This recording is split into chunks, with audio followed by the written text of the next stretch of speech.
Well, they made a mistake at the beginning. It was WRC at that time was at 14th and New York Avenue in a place called the Translux Building. And they split the biggest radio studio they had in half and gave a half of it to television. That's all we had. Well, it wasn't big enough. There weren't enough outlets. There weren't enough cable outlets. There weren't enough power outlets.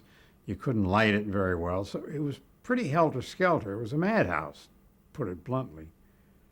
And we started putting things on the air, but you have to remember, and this is where I was lucky, there were only 2,000 sets in Washington when WRC opened up.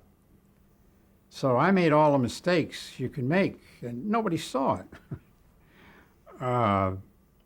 For instance, there's a high school over here that I went to named Woodrow Wilson, and I went out there to watch baseball, and I decided I'd try and televise it. And I took cameras out there, and I put the cameras where I liked to sit, between home plate and third base, where that's where I used to like to sit at a ball game, which meant the cameras went back and forth like a tennis match.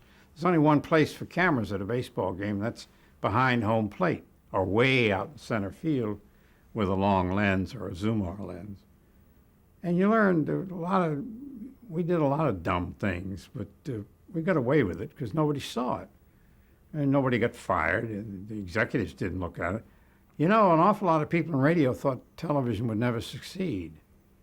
A lot of them wouldn't go into television.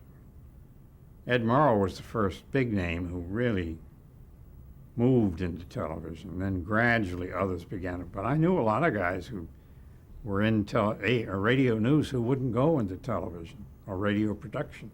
They said it won't work. People aren't going to spend all that money for television sets. Television sets were as much as $1,200 a set, and they're only about 9-inch screens, I think. But it's like HD TV. What's a set cost? $7,000 now? Well, you wait till it comes down. And that clarity is magnificent. I don't know if you've seen it or not, but the clarity is just magnificent. So when they eventually get it down in price, people will be able to buy it, and they will.